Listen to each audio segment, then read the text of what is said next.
Romo, ibu-ibu, bapak-bapak, saudara-saudari sedama, selamat malam. Terimalah salam saya dalam Dhamma. Namo Buddhaya. Topik kita pada kesempatan ini adalah Viwata. Biasa nggak disebutkan Viwata. Kalau terminologi umum barangkali kalau itu diterjemahkan sama dengan kejadian. Jadi proses menjadi. Dan kalau kehancuran awiwata. Menjadi dan hancur. Sebenarnya topik ini kalau kita bicarakan terus terang jawabannya. Bagaimana tadi topik, coba ulangi. Terbentuknya alam semesta menurut pandangan Buddhis. Ya, tentang terbentuknya alam semesta. Jawaban yang paling tepat adalah aku tidak tahu. Terus terang. Tapi justru itu yang saya akan terangkan. Mengapa aku tidak tahu?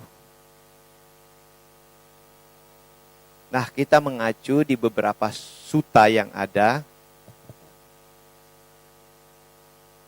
Acuan pertama di Anguttara Nikaya dalam Anandawaga. Di situ disebutkan bahwa tata surya. Ingat, kalau bilang tata surya berarti itu satu sistem matahari bersama planet-planetnya termasuk bumi di dalam. Itu satu tata surya. Kalau bahasa Pali disebut Cakawala.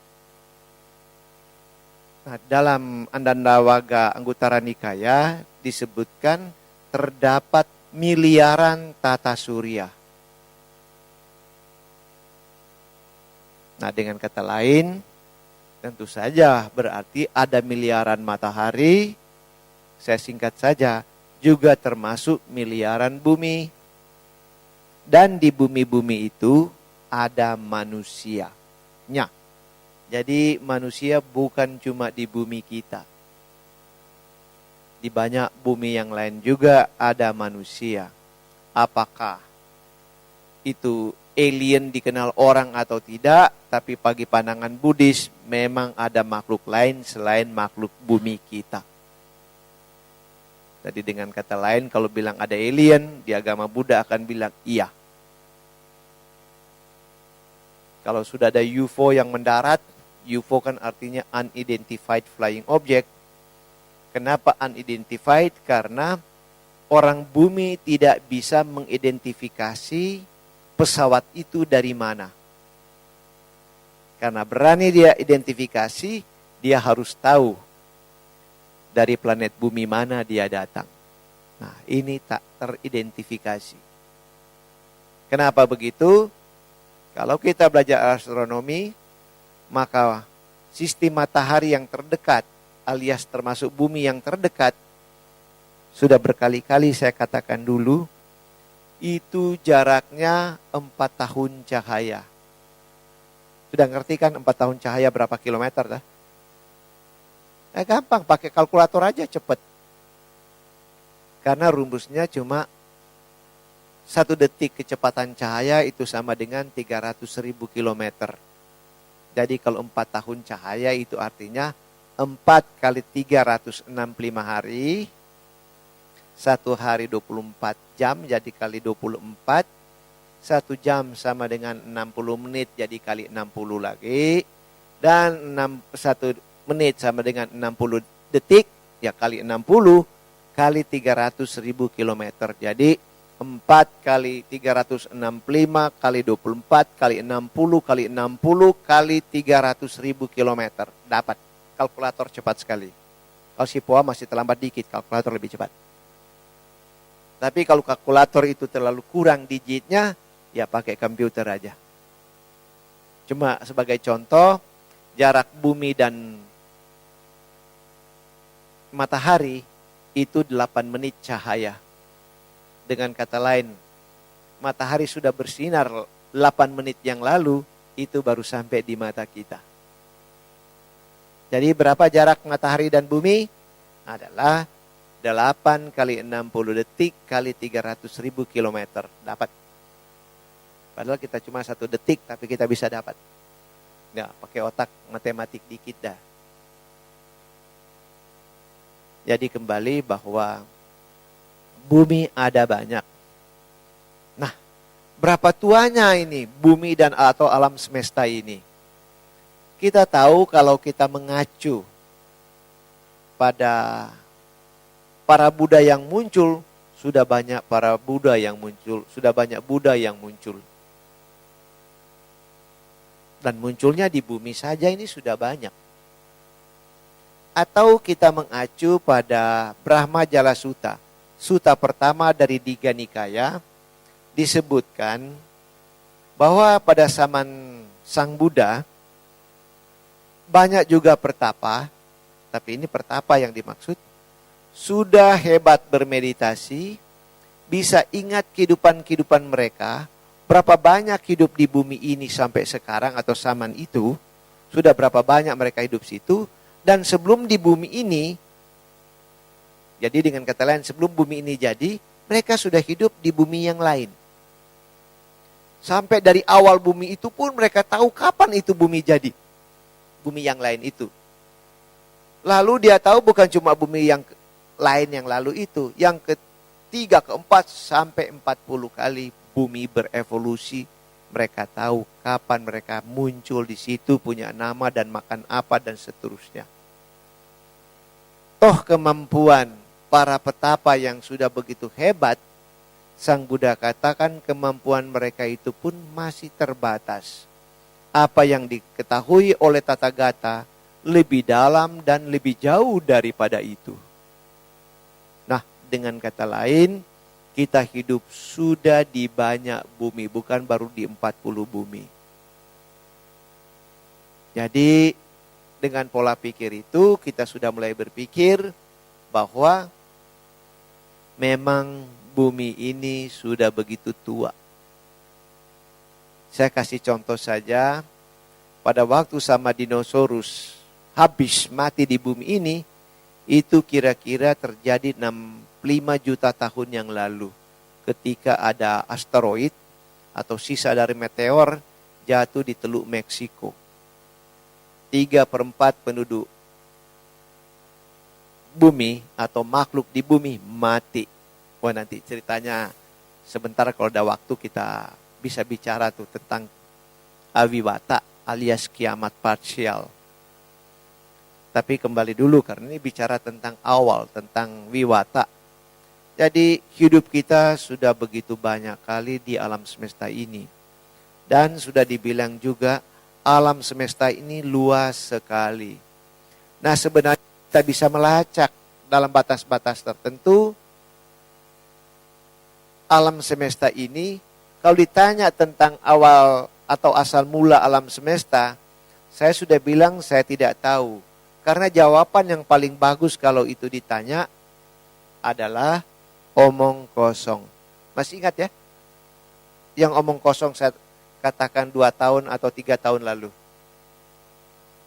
Gimana? Masih ingat? Waduh, nggak lulus semua kalau gitu. Kalau begitu tolong saya, siapa itu yang? Atau you aja. Tolong kasih itu apa? Papan tulis itu.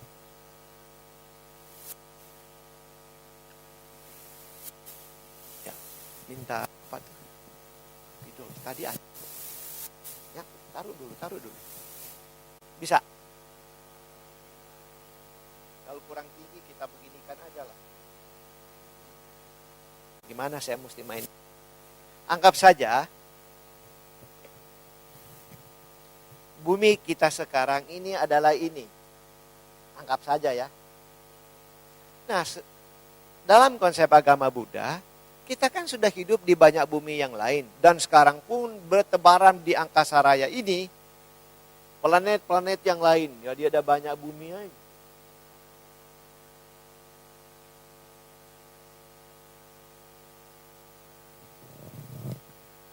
Saya cuma mengquote atau mengutip apa yang terdapat di dalam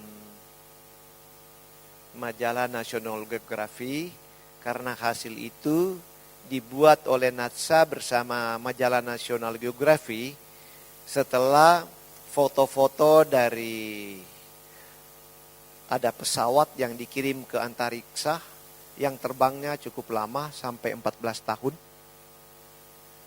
dan memfoto di angkasa raya menggunakan kamera yang canggih waktu itu namanya Hubble.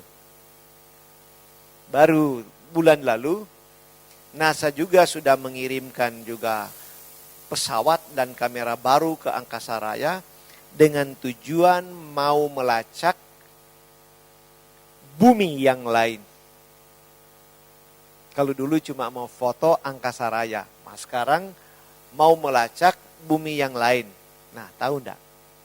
Kalau ikuti begitu, ada kalanya geli, lucu tapi menarik.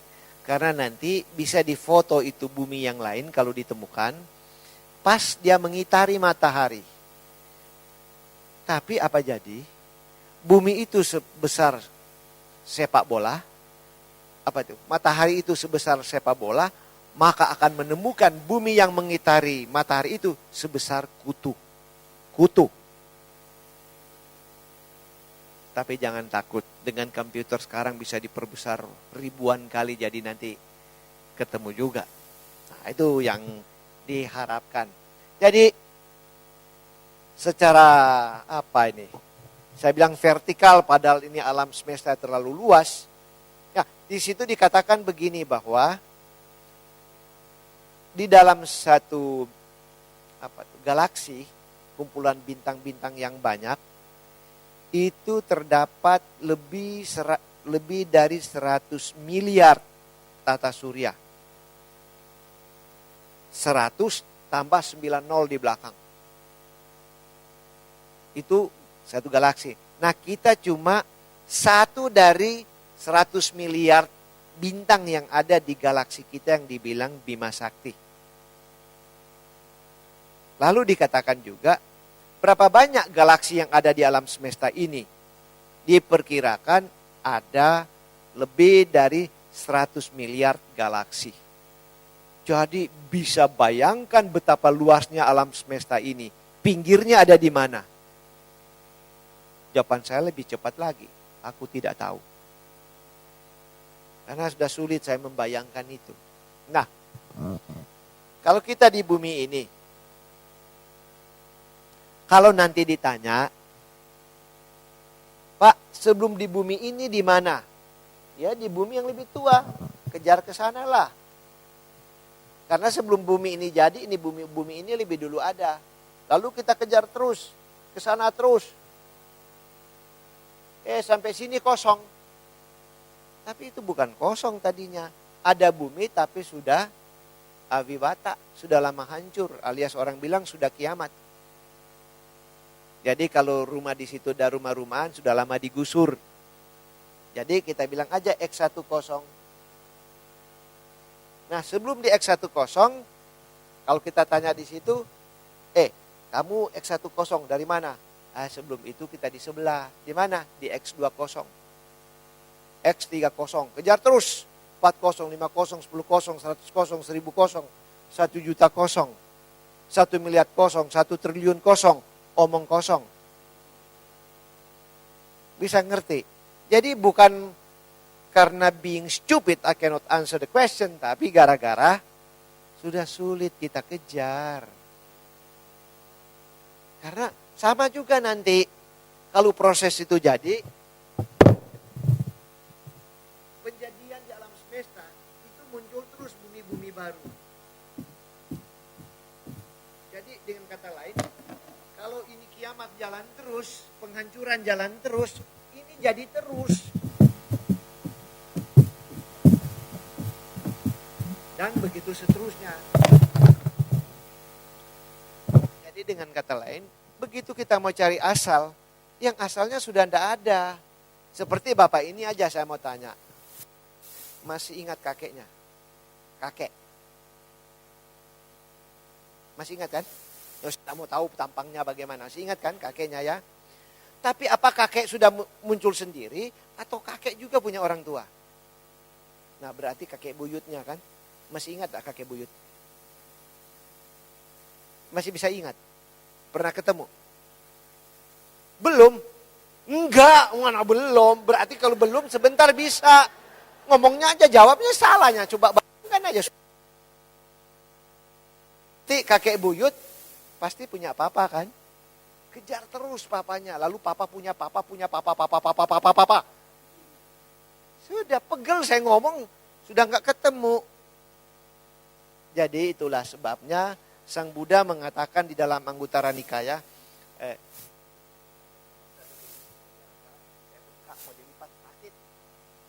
karma saya lagi busuk, jelek. Nah, jadi kita sudah nggak bisa kejar. Satu waktu nanti kita ketemu di sini, mungkin dengan bapak ini ketemu di sini. Tapi kapan itu terjadi? Lalu mulai kita bercerita, dulu kita ketemu di Surabaya ya, di Wihara Dhammadippa. Tapi di bumi yang mana? Ya bumi itu udah di sini tapi sudah lama hilang. Tapi dulu ada, cuma sudah lama hilang. Nah begitulah, jadi kalau mau mengejar asal mula alam semesta ini, kita sulit sekali, nggak bisa. Karena nggak bisa itulah saya jawab tadi aku tidak tahu. Tapi bukan karena goblok. Karena justru kita pintar nggak bisa mengejarnya itu bagaimana. Sebab menurut penelitian foto-foto yang saya sebutkan tadi di Angkasa Raya, ditemukan sekarang adalah galaksi baru yang mulai jadi, dibilang baby galaksi. Jadi dengan kata lain, penjadian alam semesta ini still going on, gak pernah berhenti. Nah jadi, memang kita punya konsep beda dengan konsep yang lain. Dianggap semua sekaligus muncul. Malah secara saintifik, muncul juga yang dikatakan Big Bang. Dentuman besar. Jadi seolah-olah alam semesta ini jadi satu kali. Tapi dengan munculnya bilang baby galaksi, pernyataan Big Bang itu sekarang bang sendiri, dia meledak sendiri. Karena bukan jadi sekaligus, ternyata sekarang ada baby galaksi. Nah baby galaksi itu nanti kalau muncul juga isinya ya lebih dari 100 miliar matahari di dalam.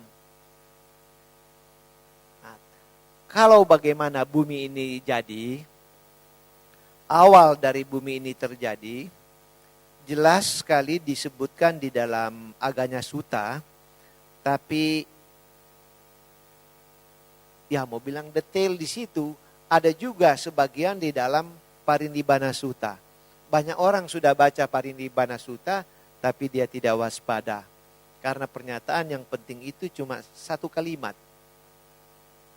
Yaitu pada waktu Sang Buddha menerangkan 8 sebab terjadinya gempa bumi.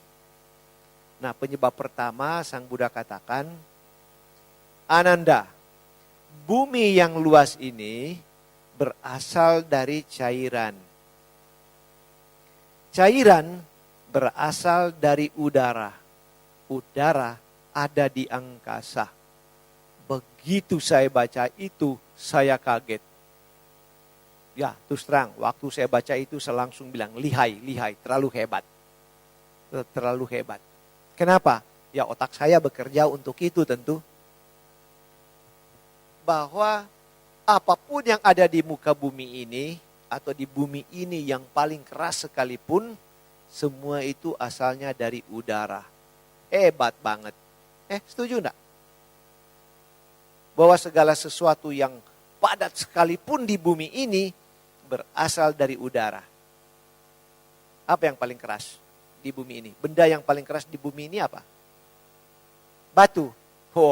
Batu itu cuma silikat, bisa dihancurkan. Gampang, gigi kita kalau kuat juga krek. Pecah itu batu. Apa yang paling kuat? Apa? Ya, intan atau berlian. Tapi ingat, kalau intan itu aslinya. Kalau di Indonesia paling populer pergi cari di Martapura. Tapi bukan di Martapura kotanya, nggak ada ya. Ya bukan di situ galinya, gosoknya di situ. Ada orang Martapura sini nggak? Orang Martapura, Kalimantan Selatan. Ada, pantas dia tertawa. Saya sudah curiga. Tapi aslinya kalau mau cari pergi ke Cempaka. Sudah pernah pergi ke tempat galian-galian cari intan itu? Kalau begitu saya lebih maju 2 langkah, saya sudah ke situ. Saya diperlihatkan itu intan. Ternyata intan itu kalau belum digosok kita tidak tahu itu intan. Karena kelihatan itu cuma batu putih biasa. Nah, pas ada pecahan sedikit, mungkin kena cangkul kali atau apa, dia kasih lihat inilah, kelihatan tuh. Mulai brilian, mulai bercahaya. Karena brilian maksudnya gemerlap. Tapi orang Indonesia karena susah RL-nya itu, akhirnya bilang apa? Berlian aja. Kalau bilang brilian susah. Nah itu ya benda yang paling keras di muka bumi. Yang rumus kimianya apa? Lupa. Ya. Kalau besi Fe. Ya. Siapa yang jurusan kimia di sini yang jago fisika ini? Ya. Kok malu-malu? Apa tuh rumus kimia dari intan? Kalau emas, Au, aurun. Nah, kalau tembaga, koprum, Cu. Nah, kalau intan apa? Ya? Kok malu-malu ngomong? Iya, itu kan kimianya atau rumus kimianya itu adalah C alias karbon. Nah, karbon itu ada di mana? Di perut Anda juga banyak karbon. Bab itu kalau kentut bau. Itu ada karbonnya itu. Sudah pernah bau alkohol itu, pabrik alkohol, coba mendekati pabrik alkohol, baunya bukan main sengat karena di situ ada karbon, hidrogen dan oksigen. Cuma CHO kan itu ya. Nah, rupanya kimianya jeblok, jadi dengar begitu nggak bisa. Nah, sudahlah, nggak usah ribut tentang kimia, karena untuk yang lain pasti saya lebih pinter kimianya. Untuk yang lain pinter ya silakan aja. Karena jelek-jelek pernah jadi guru kimia di SMA kan. Masa goblok ya. Itu. Nah. Jadi kita lihat itu. Sang Buddha bilang begitu saya tuh kaget. Jadi semua yang keras itu berasal dari udara. Nah bagaimana tuh saintifik mengatakan benda-benda yang ada itu berasal dari udara. Nggak kelihatan memang itu benda itu. Sebab kalau benda itu dibikin kecil, jadi apa namanya? Benda itu jadi diuraikan jadi kecil, jadi apa? Apa? Atom ya? Atom diuraikan lagi jadi apa? Ya? Ternyata kimia memang jeblok banget lah. Ya, betul ini Romo kita. Jadi begitu diuraikan lagi, menjadi elektron-elektron. Nah, elektron situ ada proton, neutron. Itulah. Nah ternyata, saya kejar lagi Romo saya ini. Kalau diuraikan lagi jadi apa? Ya? Ada namanya. Proton, neutron itu bisa diuraikan. Jadi 3 komponen, ada 3. Yaitu dibilang quark atau boson atau apa lagi itu istilahnya. Ya sekarang istilahnya itu bilang nano. Nano. Jadi benda yang sudah kecil sekali. Jadi di dalam satu atom, dalam satu elektron terdapat 3 quark. 2 negatif, 1 positif. Jadi 1 positif, 2 negatif. Karena ini 2 tarik menarik, terjadilah perputaran. Perputaran itulah yang dibilang sebagai gravitasi. Jadi jangan bilang gravitasi adalah gaya tarik bumi. Iya kalau bicara bumi. Tapi kalau sudah di angkasa raya, gravitasi dasarnya itu. Karena tarik menarik antara negatif, maka ini positif itu terputar-putar. Dan ini nanti berputar sampai boson-boson atau quark yang lain pun bergabung. Nah mulai menjadi benda. Jadi dengan kata lain, kalau dia sudah dalam bentuk ini, maka itu tinggal dibilang forsa. Forsa berarti energi aja yang sudah tidak kelihatan. Ternyata memang itu benda kalau sudah diuraikan jadi kecil menjadi sesuatu yang tak kelihatan. Ada, seperti listrik ada. tapi kita tidak lihat. Begitu pegang kabel, kena strom. Kenapa? Ya ini, positif negatif yang tarik menarik. Anoda katoda kan yang tarik menarik.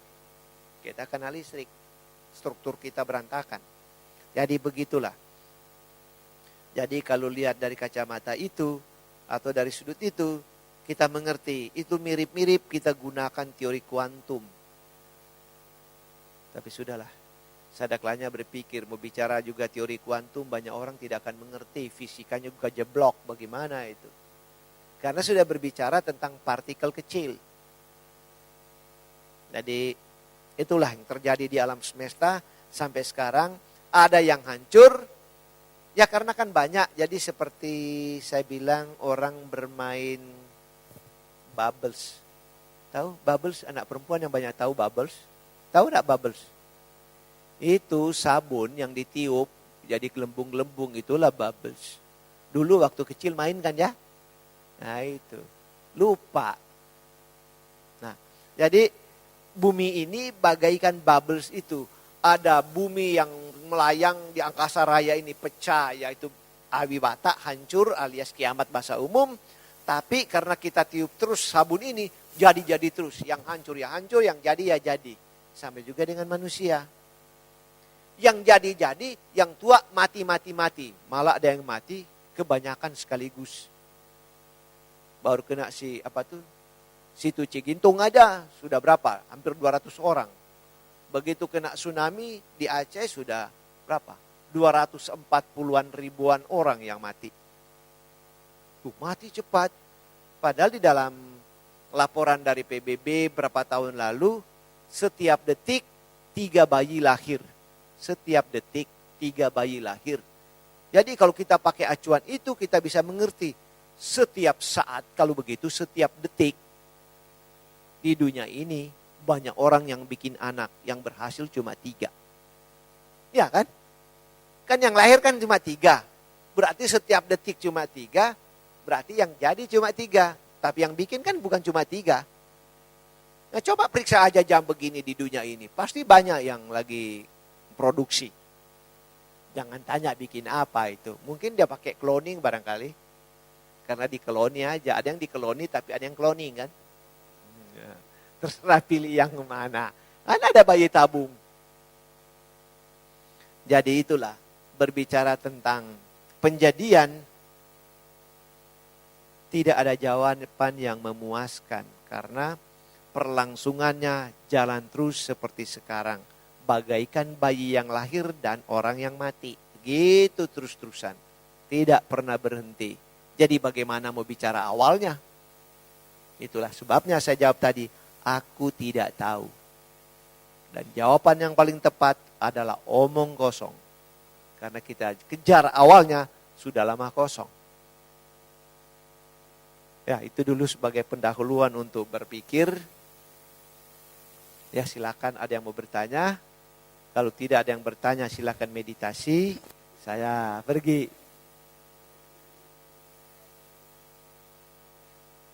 Silakan, ada yang ingin bertanya? Kami persilahkan. Saya menantang. Pertanyaan sebenarnya memang harus fokus kepada apa yang kita bicarakan. Tapi bagi saya ya open aja lah. Mau tanya yang manapun oke. Kalau saya tidak tahu saya jawab tidak tahu. Gitu aja. Daripada ngarang tahu-tahu salah, bego saya kelihatan. Iya kan? Jadi lebih baik belak-belakan. Kalau tidak mengerti bahasa Indonesia, saya bilang mau pucet tahu gitu aja. Silakan, ada yang mau mulai? Silakan. Meditasi mulai. Habis diam. Ya, silakan. Apa namanya siapa ini? Bola. Nama saya Ajit. Oh, kok kenapa tulis bola di dada? Oh, dia pakai, dia nggak baca. Bali. Oh, Bali. Ya. Ya, silakan. Yang saya ingin tanyakan itu kan waktu terjadinya bumi ini kan berasal dari makhluk cahaya yang saya tahu. Makhluk cahaya itu memakan makanan bumi dan tercipta wujud seperti manusia itu. Berarti pengertian saya, makhluk cahaya makan-makan di bumi itu dia kan mungkin bumi itu tempatnya kan luas. Makhluk cahaya jadi dia bisa dijadi di tempat Mesir atau di Cina di mana dan membentuk ras-ras seperti begitu.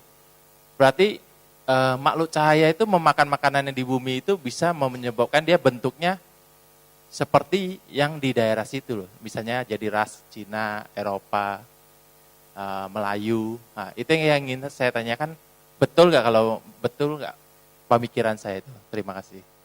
Saya nggak bisa periksa pikiran orang betul atau tidak.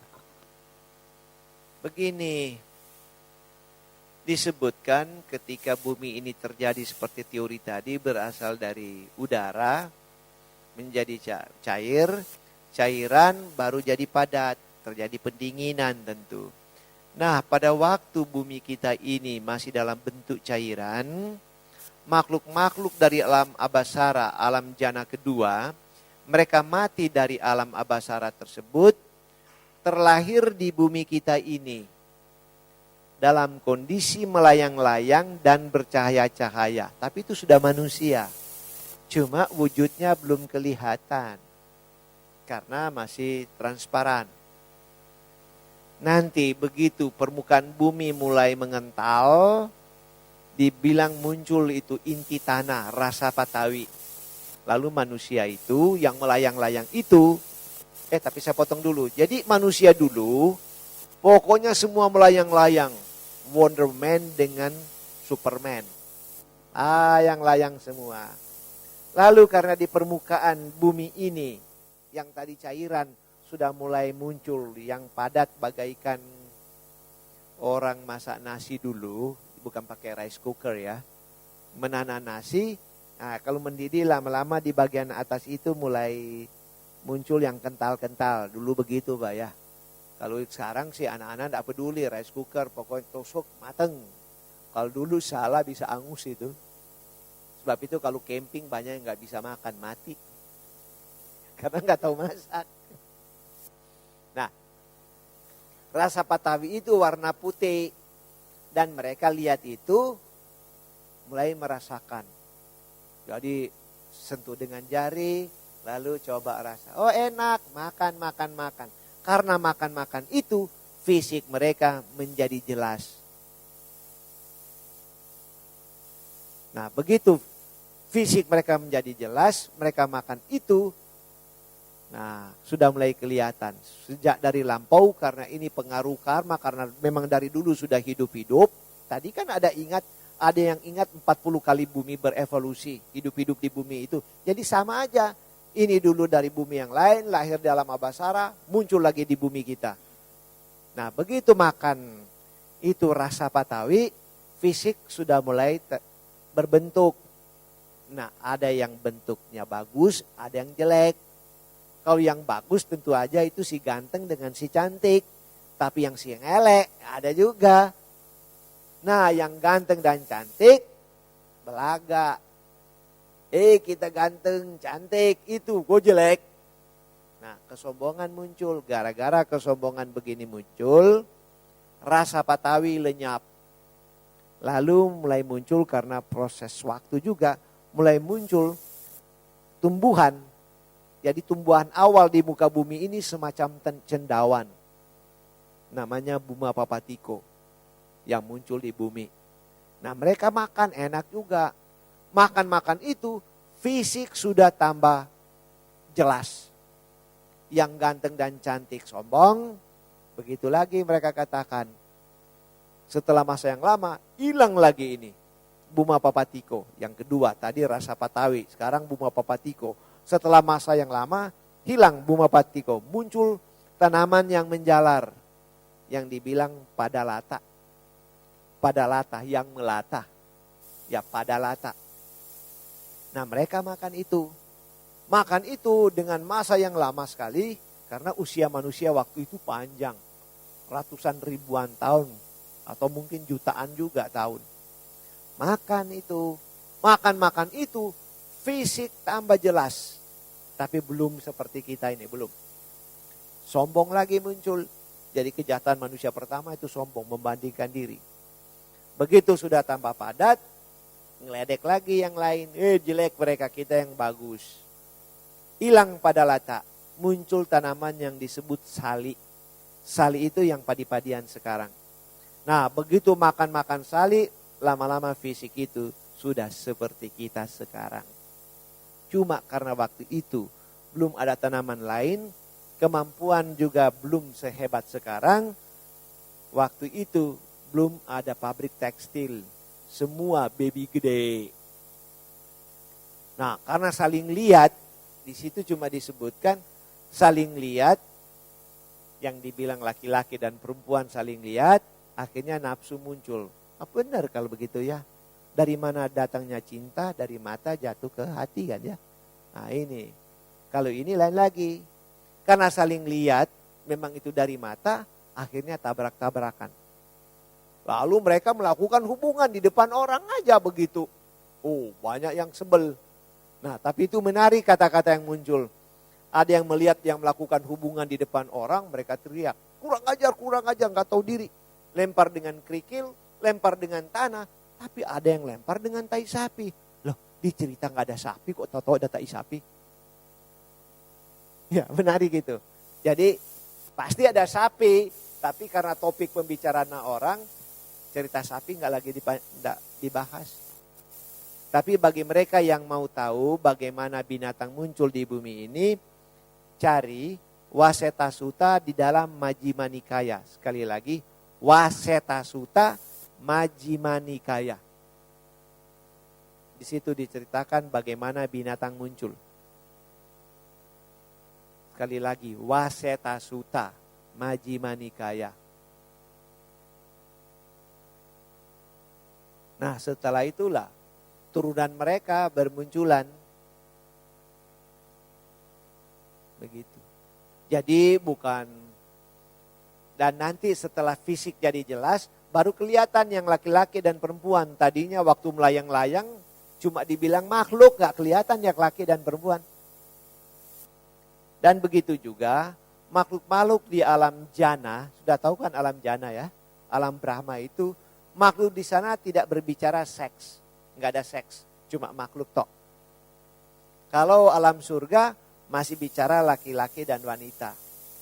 Dewa dan dewi, berarti itu sudah gender dibicarakan. Tapi kalau di alam rupa, mulai alam jana pertama dan seterusnya, itu cuma dibilang makhluk. Tidak bicara laki-laki dan perempuan. Nah, lalu persoalannya apa? Itu kan udah terjadi manusia. Terus timbulnya ras itu ada diceritakan nggak? Enggak dibilang lagi. Enggak. Kira cukup, makasih. Tapi jangan khawatir. Saya kasih tugas sama Anda kalau ketemu Sang Buddha tanya ya. Ya karena memang menarik. Tapi saya main-main ngomong. Alien yang muncul berarti dari bumi yang lain. Ditemukan ada alien atau dilihat ada alien yang kulitnya hijau. Kalau kita di bumi kan ada lucu-lucu. Ada yang hitam banget. Ada yang kemerah-merahan orang Indian. Kita orang Asia. Hitam-hitam tapi pucat juga lalu kekuning-kuningan. Lalu ada orang bule. Nah itulah manusia itu. Kulit-kulitnya aja beda-beda. Kalau mereka juga mendarat di bumi ini ada kalian pikir lucu. Oh warnanya begini. Malah ada lagi. Sudah bule. Jadi lagi si bulai lagi. Albino. Kalau bule biasa dia masih begini. Kalau albino kena matahari kan gini-gini terus matanya kedip-kedip. Nah karena itu sudah genetik. Rasnya bagaimana dan seterusnya agak sulit karena bumi ini sudah tua. Kerajaan-kerajaan yang besar dulu tapi sudah lama hilang. Antara lain kerajaan yang populer dulu yang dibilang Atlantis. Kerajaan Atlantis sudah modern itu. Mereka sudah pakai matahari sebagai senjata. Sinar matahari sebagai senjata. Jadi kalau kapal laut musuh datang, mereka sinari aja itu pakai cermin, kaca khusus, macam prisma. dari matahari, lalu sinar itu kehantam ke kapal musuh itu, terbakar. Sudah terfokus dengan baik. Nah itu kan sudah canggih. Lalu Atlantis, tapi kalau saya bilang mungkin banyak juga tidak tahu, itu di Teluk Kardis, Spanyol. Tahu enggak Teluk Kardis di mana? Tuh, biografi juga jeblok Pak ya. Nah ada daerah juga di Pasifik yang dulu kerajaan besar.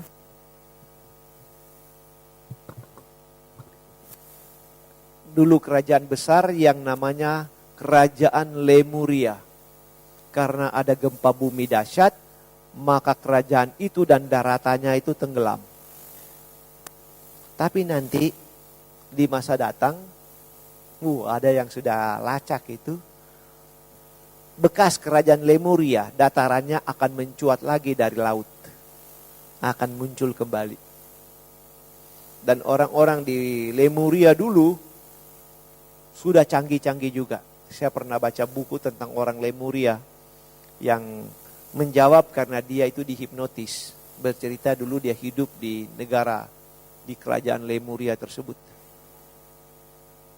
Jadi ya sudah hebat lah. Jadi bicara tentang awal yang dulu, memang manusia sampai sekarang cuma berspekulasi. Mengatakan awalnya bumi ini begini-begini, itu spekulasi semua. Hipotesa. Yang benar sesungguhnya semua para sarjana pun tidak tahu. Baik, ada yang lain silakan. Ya, silakan. Yang mana ini? Oh, siapa yang lebih tua? Oh, ini yang berdiri yang lebih tua ya. Kalah kau. Kalah. The old one. Oh, memang malam ini kira sama-sama selamat kita. Malam saudara-saudara sekalian. Nah itu ladies and Yang saya gentlemen. mau perbincangkan sekarang ada Adi Buddha atau realitas tertinggi. Realitas tertinggi menyatu dengan segala-galanya. Dia bukanlah sebuah entitas kebendaan yang berwujud, tapi sunyata. Dia terdapat di mana-mana, di sini, di sana, tanpa halangan. Oleh karena itu, dia terdapat di mana-mana, mencakupi segala-galanya. Dia dapat hadir di mana-mana. Dia dapat kita jumpai di mana-mana. Asal kita memiliki kemampuan dan kemantapan spiritual untuk siap merasakannya. Pertanyaan sekarang, adakah juga di alam-alam lain selain dari bumi kita realitas Adi Buddha itu ada juga realitas tertinggi selain di bumi, di alam lain juga ada. Kedua, Satu-satu Pak, saya nggak bisa jawab kalau sekaligus. Yang penting saya tidak lari. Bicara tentang Adi Buddha, terus terang, di kitab suci Tipitaka tidak ada. Nah, sumber mana yang bilang Adi Buddha, memang itu masih kabur. Saya melihat itu di dalam ensiklopedia Buddhis. Di situ juga disebut itu dulu adalah bodhisattva. Jadi pusinglah awak. Kalau sudah bilang bodhisattva berarti dia orang. Lalu sekarang bilang realitas so according to whom. Jadi mesti penelitian kembali karena itu tidak jelas. Tapi kalau berbicara sesuatu yang mutlak, ya bisa dimengerti. Dibikin simple. Realitas yang mutlak itu akan diketahui oleh kalau kita sekarang ada di tanpanya, kita mencapai kesucian menjadi itulah caranya. Kalau kita sudah suci, kita tahu. Kalau kita seperti sekarang manusia awam, kita ada di bawah, kita cuma tahu itu dalam bentuk teori, according to the story. Faktanya, Wopuce tahu. Kenapa? Kita ada di bawah, mau bicara tentang kebenaran hakikat tertinggi, kalau kita sudah suci, sudah data mencapai garis ini. Bisa ngerti maksudnya? Kalau kita belum suci, ya teori yang kita bicarakan. Karena itu kan bahasa Jermannya itu, Romo ini paling kenal tuh bahasa Jerman itu, tan kenok kinoyong opo. Mau diapakai gitu? Mau diterangkan bagaimana? Nah, itu disebut katanya itu ada di Gandavyuha. Tapi saya sendiri belum temukan itu. Tentang Adi Buddha itu ada di Gandavyuha. Nah, banyak orang juga baru dengar sekarang kali kalau saya bilang Gandavyuha. Ya, yang kedua itu apa? Yang kedua, adanya sebuah entitas kebendaan yang tidak berwujud. Bagaimana kita bisa memvisualisasikan, memeditasikan sesuatu entitas kebendaan yang tidak berwujud? Itu pertanyaannya. Ya, kalau kita cuma visualisasi, divisualkan. Karena itu tidak berwujud, kita bayangkan. Nah, itu namanya divisualkan. Jadi ada kelanya begini. Contoh, entity yang tidak berwujud. Ada tapi tidak berwujud. Apa itu? Cinta kasih. Bagaimana mau menerangkan wujudnya cinta kasih? Bayangkan sendiri aja. Rasa cinta itu sendiri. Dan banyak orang sudah tahu bercinta. Tahu apa itu cinta. Tapi kalau disuruh terangkan apa itu cinta, pusinglah dia. Bagaimana mau menerangkan itu cinta? Jangankan cinta. Dulu saya sudah katakan juga. Kata pedas. Pedasnya cabai. Bagaimana mau menerangkan pedasnya cabai kepada orang Eskimo yang dari Alaska sana yang belum pernah lihat pohon cabai dan belum pernah merasakan cabai. Kita ceritakan pedas sama dia. Bisa enggak dia mengerti itu? Nah, enggak bisa memang. Kalau dia bilang, apa itu pedas seperti cubitan kuku tajam dari seorang wanita? Ya memang pedas juga, tapi bukan itu kan. Karena cabai pedasnya lain. Apa pedasnya seperti asap masuk di mata? Enggak juga. Jalan keluarnya cuma satu. Pencet cabenya, dia lagi ngomong, masukkan jari kita ke mulutnya. Blok, baru dia menjerit. Hot, hot, hot. Oh, that's what I mean. Cabai, you know. Tapi setelah dia berteriak hot, hot, suruh dia terangkan. Dia bilang juga, I don't know how to explain. Karena memang gak bisa diterangkan. Cuma bisa dirasakan. Jadi itulah entity yang sulit sekali kita gambarkan. Gitu Pak. Karena ada itu cuma dalam pikiran. Mau dibayangkan seperti apa itu ya. Pedasnya cabai itu. Mesti dirasakan. Ya memang ini pemikiran tinggi memang Pak. Lalu bagaimana? Maksudnya gimana lagi Pak? Pertanyaan berikutnya yang terakhir buat saya. Ya. Adanya realitas tertinggi merupakan penegasan yang dahsyat bahwa kehidupan ini bukan produk sebuah chaos, melainkan adalah sebuah tata kerja hierarki spiritual yang menghendakinya. Mohon kiranya Bapak bisa menjelaskan kata-kata ini. Terima kasih. Hati-hati kalau bilang itu adalah kehendak dari apa tuh? Hierarki dari spiritual tertinggi. Nanti kalau kita bicara begini, berarti dia punya keinginan. Kalau dia punya keinginan, dia nanti kena anicca dia itu. Sebab itu berbicara ketuhanan di dalam agama Buddha sebagai yang mutlak atau absolut, itu tidak bisa diterangkan. Berani diterangkan, membonsaikan arti itu sendiri. Sebab itu contoh, saya kasih contoh bagaimana rasa itu dibonsaikan. Bagaimana mau menerangkan kata enak?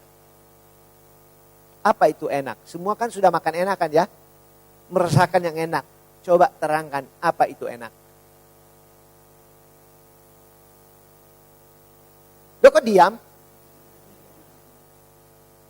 Tuh. Tidak gampang. Banyak kata yang kita ucapkan sebenarnya kita tidak mengerti. Cuma kita sok ngomong. Begitu ditanya apa itu enak. Bingung juga ya.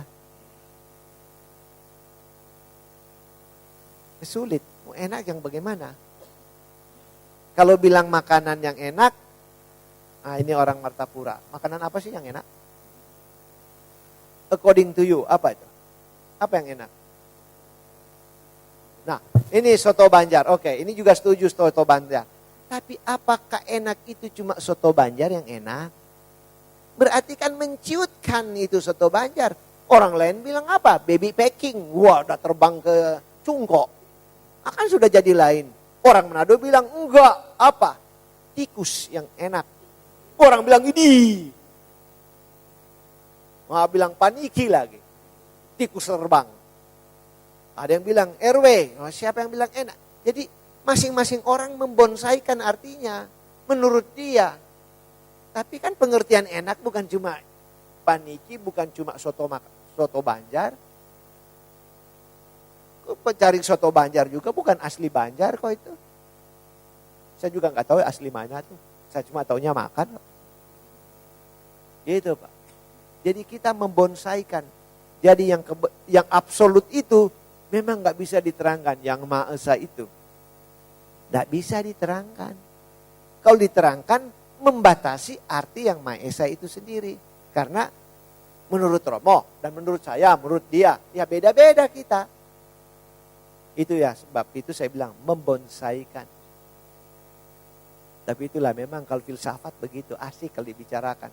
Orang berdebat sesuatu yang kosong. Memang Bapak bilang tadi, itu kesunyataan, sunya, kosong.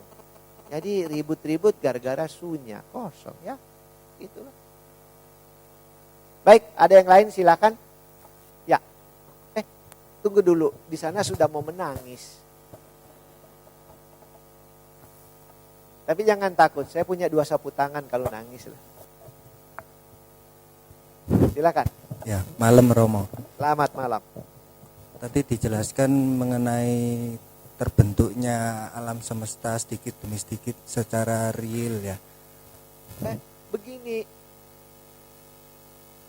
saya menerangkan cuma bercerita sedikit demi sedikit yang diceritakan, tapi alam ini sama aja dengan penduduk ya. Itu kan memang banyak. Tapi yang terjadi berapa banyak?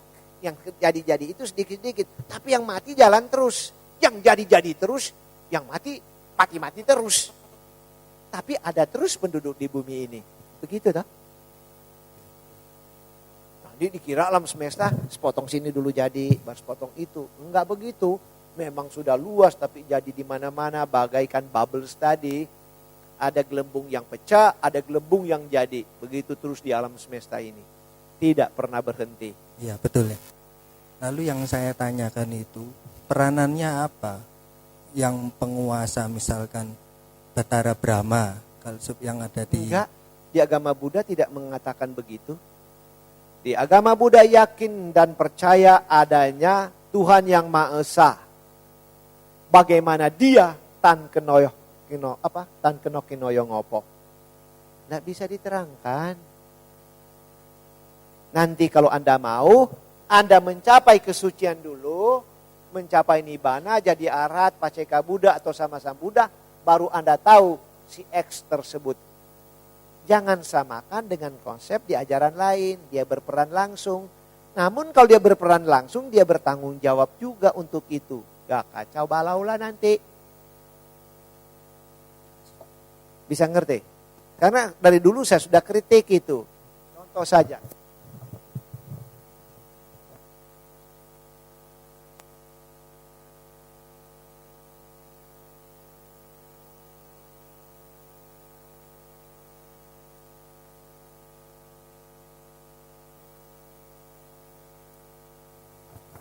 Iya, tadi disebutkan ada 8 sebab terjadinya, ya itu. Itu apa saja itu? Hanya satu aja yang diterangkan.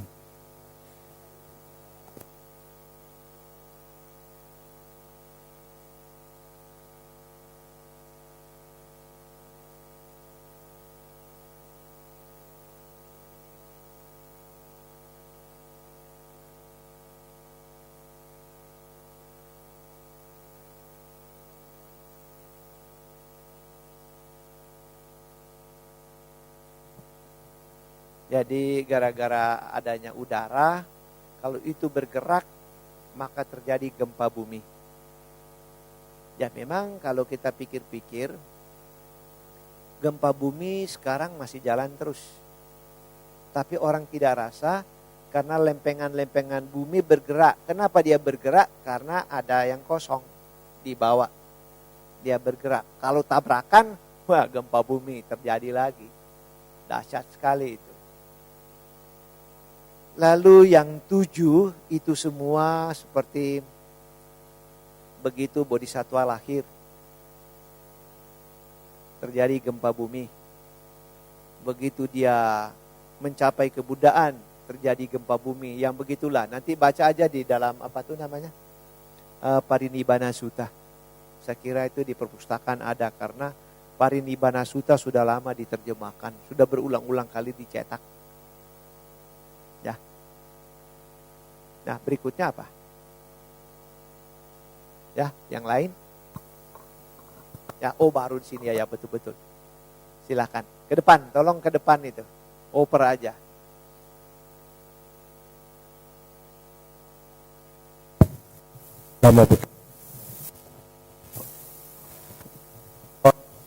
Saya bertanya, terjadinya makhluk yang di bumi asalnya dari makhluk cahaya. Mungkin karena makan ya biji-bijian. Tapi makhluk cahaya asal usulnya dari mana, Pak Or? Satu itu Pak Or ya. Nah, 2. Ya. Begitu. Itulah yang saya bilang tadi. Tolong spidolnya yang lebih hitam kali ini sudah agak kurang dia punya tanda. Ya ini bulat-bulat ini punya urusan. Jadi ini bumi kita. Ya. Bumi kita ini tadinya masih cairan. Lalu ada makhluk-makhluk dari, ya kalau kita pakai hitungan ini alam manusia. Lalu ada alam dewa, Catumarajika, Tawatimsa, Yama, Tusita, Nimanarati, Parinimita, Wasawati. Itu alam surga ada 6. Lalu alam jana. Jana pertama 1, 2, 3. Jana kedua 1, 2, 3. Jana ketiga 1, 2, 3. Jana keempat 1, 2. Dan tambah 5 alam sudawasa. Nah, makhluk-makhluk yang di sini alam jana ini ke atas sana tidak bicara tentang laki-laki dan perempuan. Cuma dibilang makhluk. Nah, yang lahir ke bumi kita jadi manusia sini itu berasal dari alam abasara ini. Nah, nanti pertanyaan Bapak itu tanya, makhluk-makhluk yang dari sini dari mana kan? Begitu toh maksudnya.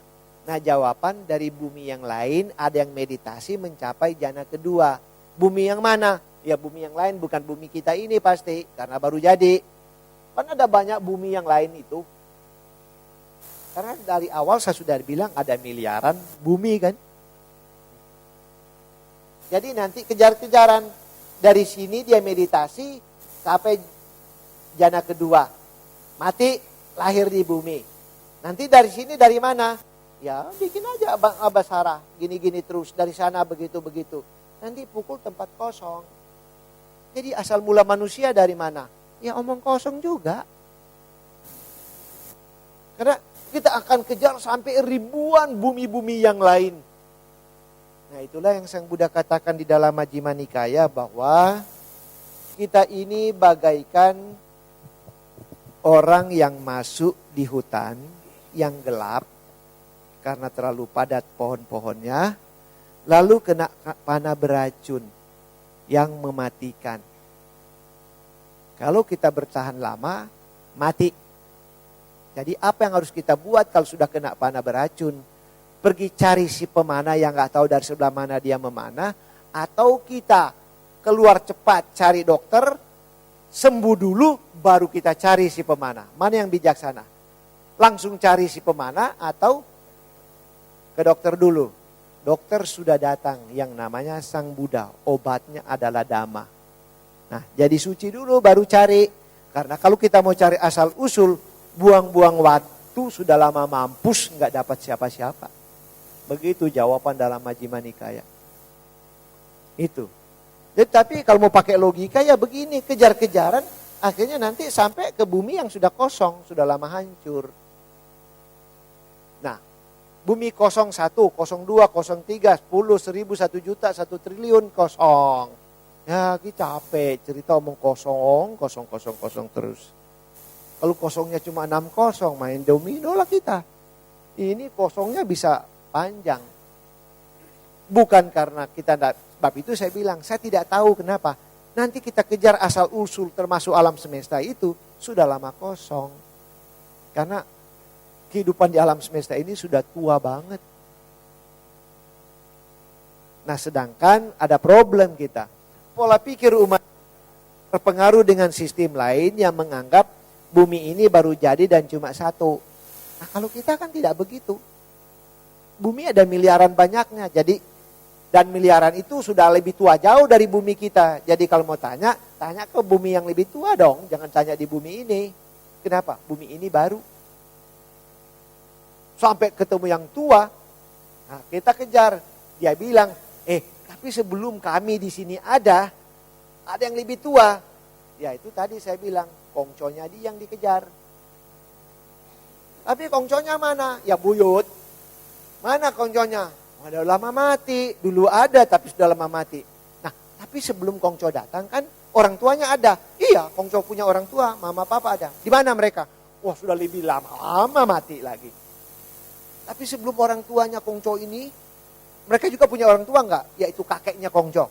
Iya, ada tapi sudah lebih lama mampus gitu. Jadi kita cerita apa? Cerita mati melulu kan? Begitu, jadi sudah sulit. Beda dengan konsep lain, seolah-olah bumi ini baru. Cuma satu bumi. Oh kita sudah lama. Beda konsep. Ya silakan.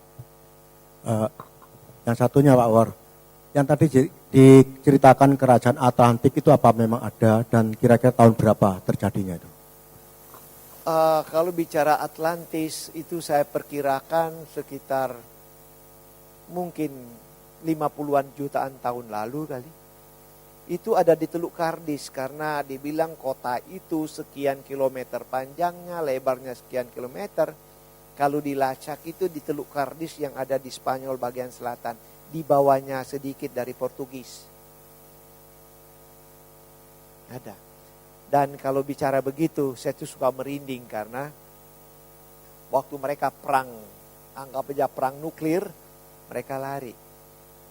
Nah mereka ialah yang bikin turunan orang-orang orang Tibet yang lari juga ke Cungko dan seterusnya dan seterusnya. Ada yang lari juga pergi ke Amerika Selatan. Sebab itu ada dongeng buku sekarang lagi di toko buku lagi dijual. Namanya Atlantis. Baca buku itu. Mungkin akan memberikan juga pandangan yang lebih jauh bagaimana itu kerajaan Atlantis, walaupun itu isinya itu kan cuma fiksi, tapi fiksi itu juga lihai juga yang nulisnya itu. Menarik. Tapi itu sudah lama. Jadi itu pun 4000 tahun lalu yang bicara itu kalau tidak salah Pluto. Gara-gara Pluto yang tulis. Ada kerajaan Atlantis. Kalau dia tidak tulis, orang-orang tidak tahu. Tapi waktu dia tulis, jangan berpikir seperti sekarang. Orang dulu kalau tulis buku, cetak buku cuma satu buku. Kalau kita bilang buku, paling-paling kurang di print itu 10.000 buku. Tapi kalau dulu bilang cetak buku, ya satu buku. Beda dengan sekarang. Nah banyak buku yang penting-penting begitu, dulu disimpan di perpustakaan besar Alexandria, tapi dibakar dulu. Sayang itu buku-buku hilang. Buku-buku kuno terlalu banyak yang hilang. Nah salah satu penjaga perpustakaan buku-buku kuno kalau di Cungko adalah Lao Tse. Sebab itu kata-kata atau ujar-ujar Lao Tse bukan dia yang karang. Tapi dia cuma mengumpul dari buku-buku yang dia baca, kata-kata yang hebat-hebat, lalu muncul menjadi Tao Te Ching. Jadi bukan dia yang karang, dia cuma menyusun kembali. Karena dia penjaga perpustakaan, lihai juga dia. Tapi karena di Cungko dia dihormati, tahu-tahu dia kok jadi macam nabi juga ya. Wah itulah. the making of apa? Kalau Nabi bilang apa ya? Bahasa Inggris? Apa? Prophet.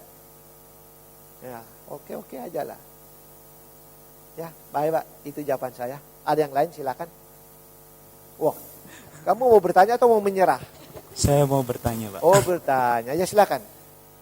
Saya pernah baca buku ya, Pak, yang ada dijual di perpustakaan yang judulnya The Story of Alan Lee. Yang dia menceritakan bahwa dirinya itu diregresi hingga 16 kali ke kehidupannya yang lampau. Oh, jadi ini cerita hipnotis ya? Bukan hanya diregresi ya, di hipnotis. Iya, tapi ada kaitannya dengan salah satu kehidupannya yang dia itu pada kehidupannya yang dia sadari diregresinya ke 16 hidupannya yang lampau, dia mengatakan bahwa dirinya adalah makhluk cahaya. Dan ceritanya itu mungkin sama dengan konsep Buddhis yang diceritakan bahwa dia adalah makhluk cahaya, kemudian dia nanti akan berwujud gitu setelah memakan sesuatu, dan dia mati di saat perang nuklir. Dan saya ingin tanyakan, sebenarnya bukan karena kehidupannya dia sebagai makhluk itu, tapi saya bingung itu karena di buku itu dia diceritakan bahwa dirinya itu dalam 16 kali itu selalu terlahir jadi manusia dan selalu di planet bumi kita ini, Pak. Sedangkan kelahiran sebagai manusia itu kan sangat sulit, Pak. Kenapa bisa dia terlahir menjadi manusia hingga 16 kali? Ya gampang, kok kamu susah. Tanya dia dong. Dia punya urusan, saya yang ditanyain. Ya, logika awal yang muncul di otak saya begitu. Kita main fair. Dan memang siapa yang sudah baca, ini regresi juga, bercerita kehidupan yang lampau, yang ada di buku Brian Leslie Weiss, yang judulnya Only Love is Real. Atau baca juga buku Brian Leslie Weiss, sama juga, ini orang Yahudi. Dia seorang doktor juga, ahli hipnotis, meregresi orang, dan cerita mereka itulah yang dia bukukan. Ada buku juga dia yang populer namanya Many Lives, Many Masters. Nah, ini yang masters, ini yang menarik. Karena di situ salah satu orang yang diregresi itu namanya Caroline. Nah, Caroline ternyata bisa ingat dia itu hidup bukan sebagai manusia. Dia bilang waktu dia mati, dia lihat badannya dan dia hidup melayang-layang. Setelah dia hidup melayang-layang beberapa lama, tahu-tahu ternyata setelah dia perhatikan banyak juga yang seperti dia, bukan manusia. Dan mereka akhirnya berkelompok, dan setelah masa yang lama, ada makhluk yang bercahaya yang datang mengajar mereka. Dan makhluk ini kalau datang banyak, berganti-gantian. Nah, kalau makhluk yang dimaksudkan bercahaya itu, kalau dalam pandangan agama Buddha, mereka cuma dalam artian dewa. Jadi alam-alam di sini saja. Bukan dari alam abasara. Dewa Tawatimsa. Karena saya ingat pernah ada sesosok dewa. Wah, ini hati-hati juga bicara. Bukan seorang dewa. Kalau seorang dewa berarti dewa itu orang. Begitu kan? Nah, bahasanya juga hati-hati, jangan kejebak. Untung saya suka dengar radio terus, tuh El Sinta pinter ngomong dia. Kalau lihat ada yang meninggal, dia tidak bilang lagi seorang mayat. Kalau dia bilang mayat, kasar, dia bilang sesosok mayat. Pinter juga dia. Pakai kata sosok. Jadi sosok yang dilihat itu bukan dari alam abasara yang ditanyakan tadi, tapi Dewa Tawatimsa yang kedua. Karena pernah seorang murid Sang Buddha, ya umumnya banyak kenal namanya Anathapindika, tadi aja dibaca ke dalam Manggala Sutta, keluarkan. Nah, Anathapindika waktu dia meninggal, dia menjadi makhluk Tawatimsa, di surga Tawatimsa. Waktu dia datang menghadap Sang Buddha di waktu malam itu, dia bercahaya-cahaya. Jadi Sang Buddha tanya, Ananda, Kamu tahu siapa yang datang semalam? Oh Bante, itu kan Anathapindika. Nah, berarti Ananda juga tahu. Jadi makhluk bercahaya yang dimaksudkan di dalam buku Many Life, Many Masters sebagai hasil dari hipnotis regresi itu, ya mereka tuh mengajar. Tapi bukan yang dimaksudkan sebagai makhluk alam abasara, alam jana kedua, bukan. Nah, lalu you punya maksud itu apa tuh? Yang makhluk percaya tadi ya Pak. Jadi ya sekarang ingat, jadi yang dibicarakan waktu dia ingat sebagai manusia. Nah kita pasti sebagai manusia ini, sekarang ini manusia, tapi kita sudah pasti juga pernah lahir di neraka. Tapi itu kita lupa. Kita juga pastilah pernah lahir jadi binatang. Tapi lupa. Saya mungkin dulu pernah lahir jadi ayam. Tapi kalau saya lihat-lihat kamu mungkin yang kecoa saya patuk dulu kali.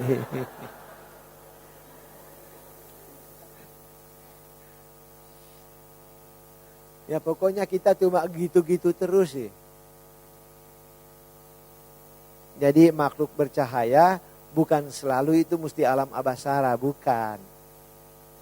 Alam Tawatimsa juga bercahaya, atau lebih ke atas Yamatu Sita Nimanarati Paranimita Wasawati sudah bercahaya juga. Nah tapi yang menarik si penulisnya itu, si yang jago hipnotis tersebut, yaitu Dr. Brian Leslie Weiss. Dia adalah seorang Yahudi. Setelah dia menghipnotis orang lalu regresi itu mundur sampai pada kehidupan-kehidupan yang lampau, akhirnya dia yakin dan menerima bahwa memang ada kehidupan-kehidupan sebelum lahir jadi manusia sekarang ini, atau kita hidup berkali-kali. Jadi karena kontak pertamanya adalah agama Hindu, maka dia menjadi orang Hindu, padahal itu orang Yahudi. Dan satu hal yang menarik dengan regresi begini, kita bisa melacak kehidupan kita yang lampau. Tapi dengan hipnotis sekarang juga sudah lebih maju lagi hipnotis, bukan cuma regresi, tapi progresi ke depan. Kita bisa tahu kita akan jadi apa. Wow, lebih canggih lagi. Tapi sayang ya, di masa depan bisa saja kita tahu kita siapa, tapi di masa depan kita jadi manusia yang gak beres. Banyak di antara kita akan menjadi manusia tak beres. Mengapa saya bilang tidak beres? Bukan brengsek, bukan. Tidak beresnya begini. Tangan kita kalau putus, kita ganti tangan bionik. Jadi besi, tangan besi. Computerized. Kaki putus, ganti kaki. Pinggul hilang, ganti besi. Jadi nanti kita dibentuk akan jadi muncul seperti Robocop aja, tinggal otaknya aja yang manusia. Jadi ada kalanya kita bisa lihat, aduh cakep banget tuh cewek atau cowok itu. Begitu main AIUEO dengan dia, lalu berpelukan, waduh keras banget, ternyata besi semua. Habis, tapi kulitnya kulit seperti manusia, teknologi canggih. Ya, sudah jadi bionic woman, waduh mau apa lagi? Atau bionic man, padahal itu besi-besi melulu. Sudah tidak beda dengan cerita fiksi dulu yang dibilang Blade Runner itu. Karena manusia buatan oleh orang pintar, salah program, si robot bunuh si pintar itu. Tapi robot-robot ini ternyata bisa bikin robot juga. Waduh celaka, akhirnya kita berkelahi dengan robot buatan manusia. Tapi mereka juga bisa bikin robot. Jadi banyak yang mati, banyak juga diproduksi baru. Orang capek-capek masih tunggu 9 bulan jadi, dia cuma 3 bulan sudah jadi. Dan jago-jago lagi. Wah repot banget. Di masa depan manusia jadi korban buatannya sendiri. Jadi memang kita hidup di dunia ini pada prinsipnya bukan jadi manusia melulu. Jadi juga makhluk lain, tapi kalau yang lain ada kalanya lupa. Kalau Anda membaca buku yang berjudul Only Love is Real, itu cerita laki-laki dan perempuan. Dulu 4.000 tahun yang lalu mereka menjadi kakak beradik di Mesir. pernah jadi papa dan anak di Palestina, tapi berapa ribu tahun yang lalu. Pernah jadi suami istri waktu di Cungko. Lalu pada abad ini, ya abad yang lalu lah, si laki-laki lahir di Meksiko, laki-laki, si perempuan lahir di Amerika. Tapi karena ada masalah psikologis dua-dua, datang ke dokter yang sama. Akhirnya si dokter itu coba, karena dia dapat rekaman mereka. Ternyata yang bercerita tentang mereka berdua, jadi istilahnya, cinta 4.000 tahun yang lalu mau ditautkan kembali. Tapi sayang waktu bertemu di tempat praktek dokter itu dengan usaha itu, dokter itu gagal. Tapi kalau karma yang bekerja, tetap ketemu juga. Jadi sudah dicoba ketemu gak jadi, mereka cuma saling tatap tidak ngomong. Karena rekaman semua dokter punya, sudah tahu ternyata dua orang ini dari dulu saling ketemu. Namun satu waktu, yang nama Pedro ini si laki-laki mau pergi ke Inggris, lalu si perempuan namanya, wah saya lupa siapa, mungkin yang ingat namanya itu. Siapa yang ingat? Siapa yang baca buku itu? Ya sudahlah, si perempuan ini mau pergi ke Boston. Begitu dia mau ke Boston, mereka bertemu di New York. Ya, Boston itu di utaranya New York, tapi kalau London kan di Inggris. Nah akhirnya padahal mereka tidak berencana akan ketemu, padahal mereka sudah pernah ketemu di ruangan prakteknya si dokter di Florida. Akhirnya mereka ketemu. Begitu ketemu saling ngomong, karena memang dari dulu sudah sering berhubung-hubungan, tadi seperti kakak beradik, papa dan anak dan seterusnya, mereka langsung jadi mesra, janjian. Kalau kamu dari London pulang, saya tunggu kamu di Boston. Di mana? Di Massachusetts. Kan ada lagu Massachusetts ya. Jadi akhirnya happy ending. Dan di situ kalau mereka telepon sama dokter, selalu berterima kasih sama dokter. Karena akhirnya mereka sadar bahwa si dokter sudah berusaha berkali-kali mau mempertemukan mereka berdua. Cinta yang 4.000 tahun lalu supaya berlanjut sampai sekarang. Tapi memang mereka happy ending. Ceritanya panjang, baca aja tuh buku. Only Love is Real. Menarik. Ya. Mr. Bali mau apa ini? Ada satu yang mengganggu pikiran saya selama ini. Ya kalau diganggu ya jangan saya diganggu dong. Biarlah sendiri yang diganggu. Yang menggelitik pikiran Iya. saya. Jangan ganggu. Ya silakan. Ya. Pertanyaan pertama yang ingin kok saya... sesuatu kok jadi pertama? Berarti banyak dong. Iya ada bro. Ya, Yang ingin saya pertama, Pak Wawor mungkin kan bisa melihat, kan kita tadi cerita makhluk-makhluk ya. Ya. Jadi kepikiran itu, Pak Wawor bisa melihat makhluk halus gak? Pertanyaan pertama. Pertama, jawaban saya, Wo Puce tahu. Enggak, Saya. kecuali makhluk itu mau menunjukkan diri. Jadi makhluk itu bisa kelihatan kalau memang kita punya kemampuan lihat langsung. Kalau kita tidak punya, lalu makhluk itu memperlihatkan diri, itu bisa. Atau pada saat tertentu kita bisa lihat. Istilahnya frekuensinya pas cocok, seperti radio dengan putar-putaran pas dapat, bisa juga. Atau dia memperlihatkan diri, tapi nanti komunikasinya dalam bentuk mimpi kita aja, bisa juga. Ya, teruskan. Pertanyaan keduanya, saya kan dulu pernah kerja di pabrik ya, dan di pabrik itu memang banyak masalah. Terus sering ada penampakan-penampakan seperti itu. Terus saya kebetulan nginap di pabrik itu dan saya sering cerita dengan orang ibaratnya bawahan saya. Ada satu wanita, dia waktu dia punya anak umur 1 tahun, anak itu meninggal. Terus dia stres. Habis stres dia bisa melihat penampakan-penampakan. Dan di pabrik itu memang banyak terjadi kesurupan. Dia biasanya umumnya didahului dengan melihat makhluk halus. Setelah itu dia bengong lalu kemasukan. Nah, habis itu saya banyak cerita dengan dia. Dia bilang setiap kali ini saya tanya di sekitar sini ada makhluk gak?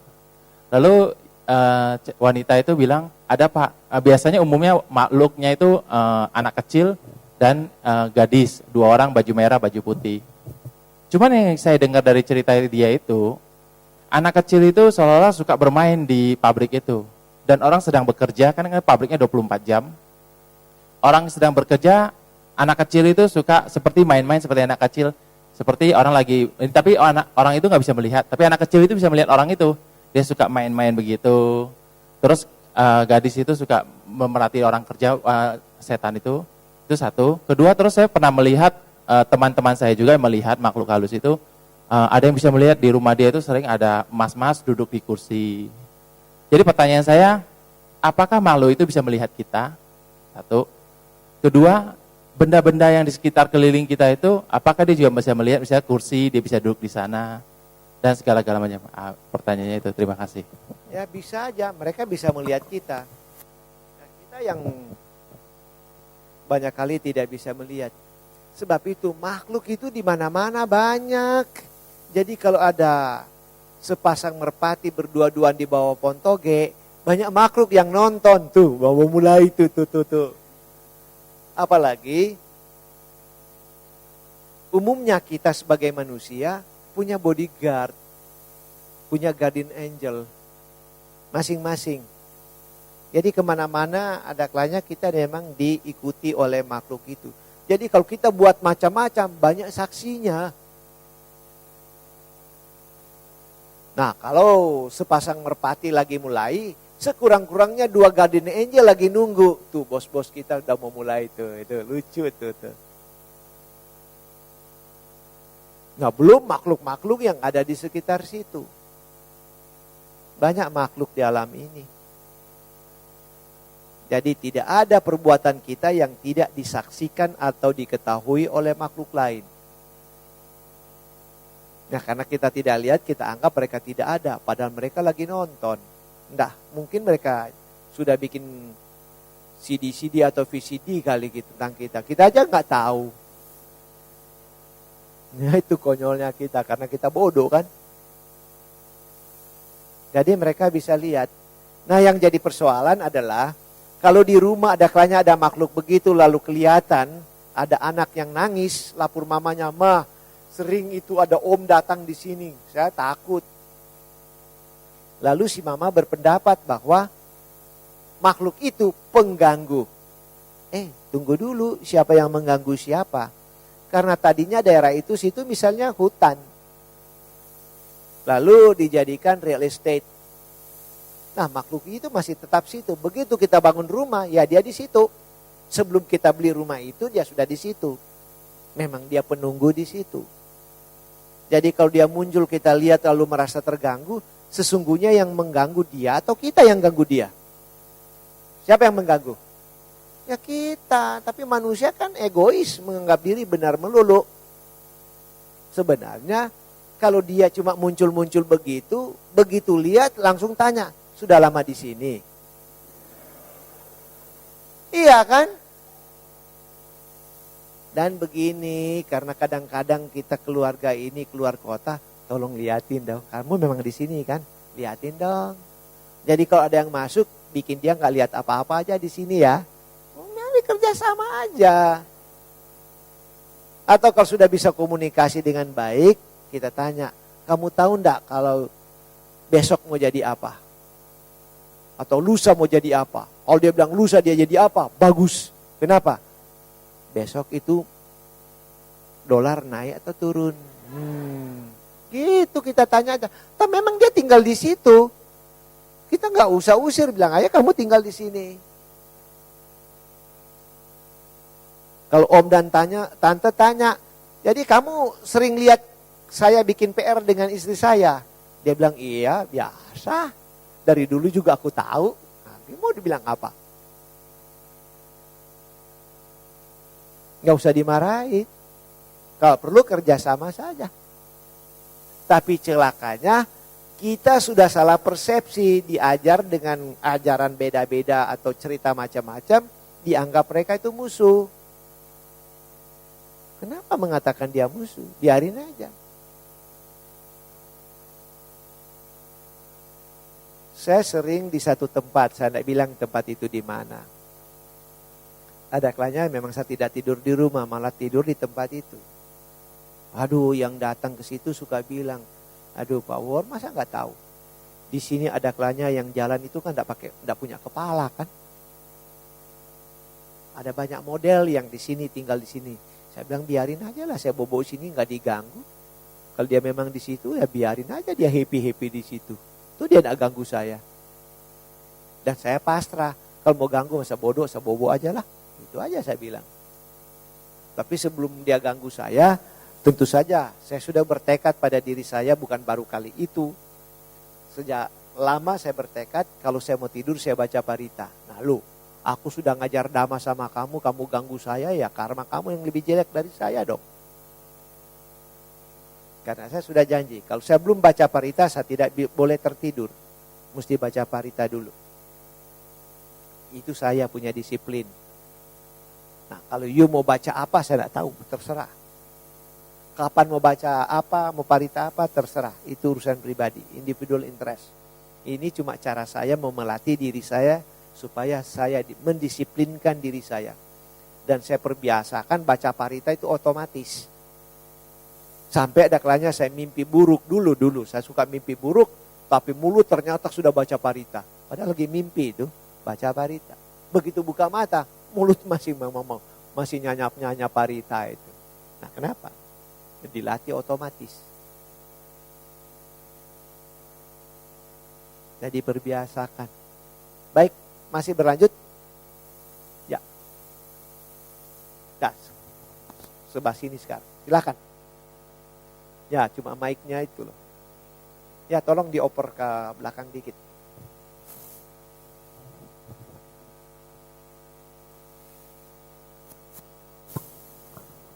Namo Buddhaya Romo. Namo Buddhaya. Saya mau bertanya masalah sosok mati, Romo. Maksudnya orang yang sudah mati. Banyak cerita yang saya dengar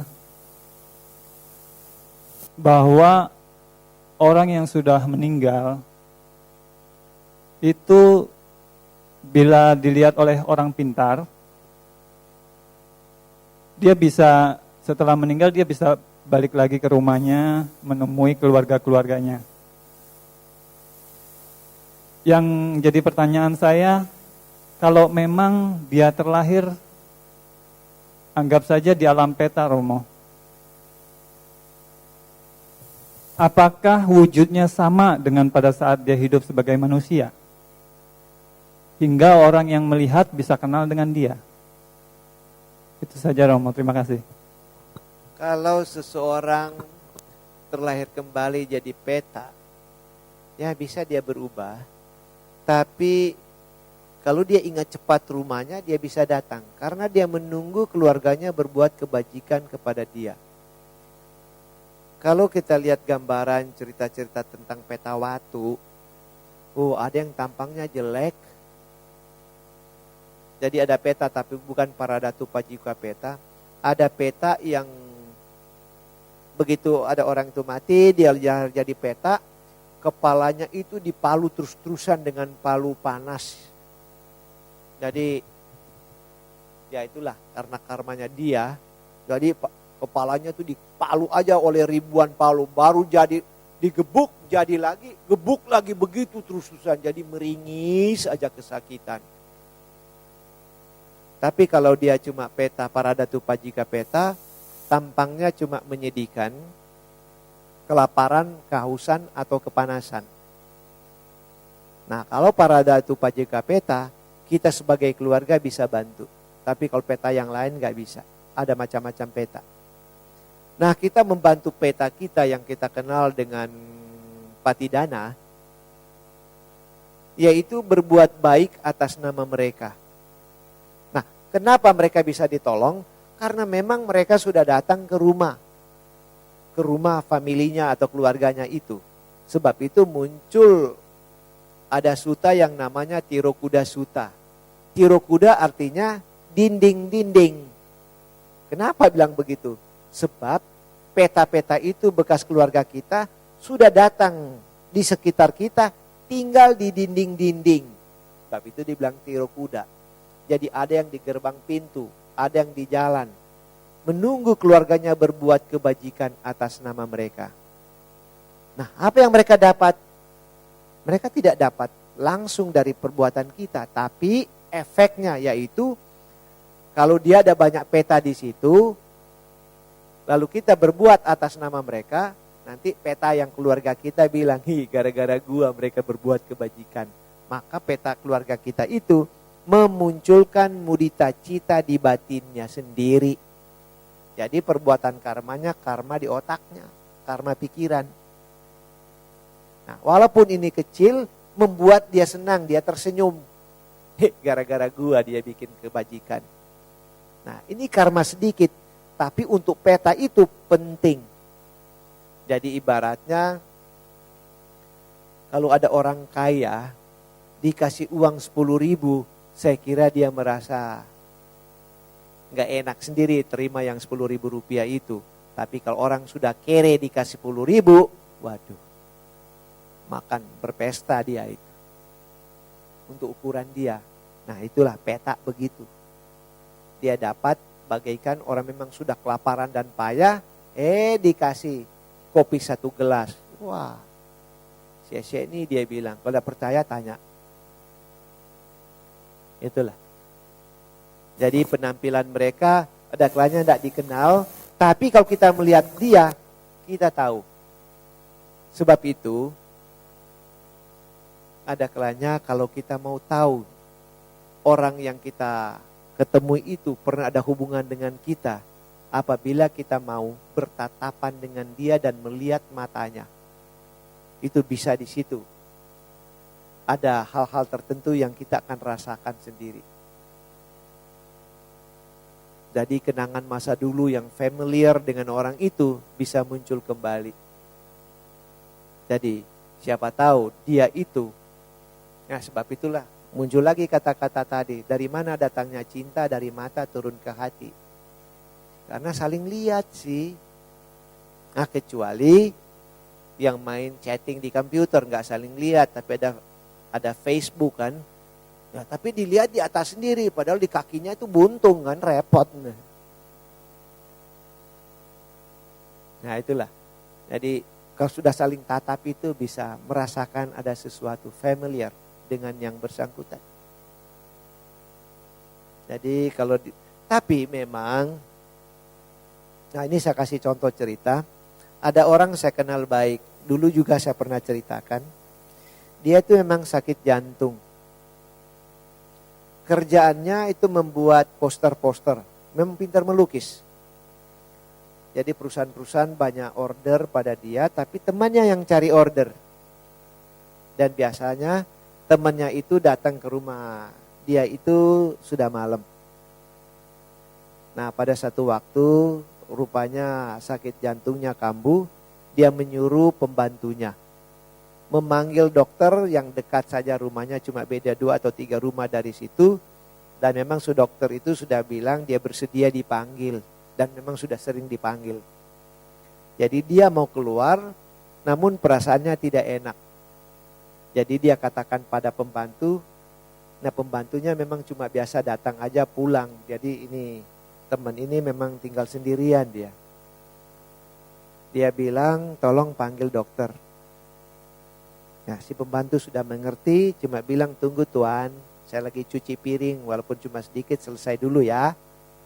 Tidak lama, ya memang begitu cepat dia keluar, ya teman saya itu ada di depan, di samping pintu, tapi di luar. Jadi dia katakan, si pembantu bilang, tuan saya sudah mau pergi panggil dokter ya, tapi diem. Tuan, nggak ada suara apa-apa. Sudah dengan malu-malu si pembantu, karena pembantu perempuan, senggol dari sini. Tuan, saya mau pergi. Tapi kedorong dikit, mau jatuh. Ternyata udah mati. Ya sudah, matilah dia. Nah, bukan itu cerita saya yang penting. Dia meninggal kira-kira jam 2 sore. Tapi apa yang jadi? Temannya di rumahnya yang tukang cari order, itu tiba-tiba sekitar jam 5, didatangi oleh orang yang sudah mati itu. Suami istri yang lihat, bukan cuma satu. Kalau satu kan bisa bayangan. Suami istri yang lihat. Pas si suami ada di kamar dengan istrinya, karena panas, ya ngipas-ngipas. Tahu-tahu pintu terbuka, nongol kepala orang itu. Lihat, jadi seolah-olah malu. Oh, ternyata suami istri di dalam. Langsung hilang dari pandangan. Jadi si istri bilang ke suaminya, tuh dia sudah datang. Rupanya penting, ayo kamu keluar cepat. Nah, karena dia buka baju, dia ambil t-shirtnya, dia keluar. Tapi tidak ketemu dengan temannya itu. Keluar, tanya sama anak-anak yang main, bilang mereka tidak lihat. Gak lihat om itu datang. Nah, dia ke jalan, ke gang, tidak ada juga. Oh, cepat sekali. Ya, akhirnya dia balik, istrinya bilang lebih baik kamu pergi cari dia ke rumahnya. Mungkin dia perlu penting. Dia sampai di rumah sekitar hampir jam 6. Padahal mati jam 2 loh. Begitu dia sampai, banyak orang kenal memang mereka bersahabat. Jadi ada yang ngomel. Teman kamu sudah lama mati kok kamu baru datang. Hah, kapan dia meninggal? Ya tadi sekitar jam 2. Loh, yang datang ke rumah itu dia dan istrinya lihat siapa? Ya, memang bisa nongol begitu. Mau datang kasih tahu. Tapi kalau itu makhluk itu yang sudah meninggal tersebut datang dengan penampilan seperti yang dulu, berarti dia lahir sebagai dewa. Tapi awas tampangnya menyedihkan. Itu peta nanti. Itulah. Kamu masih hidup bukan? Jangan-jangan bukan kamu lagi yang datang ini.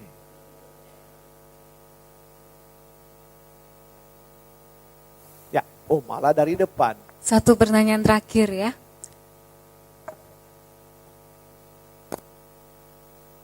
Kamu salah, ambil ini aja lebih cepat.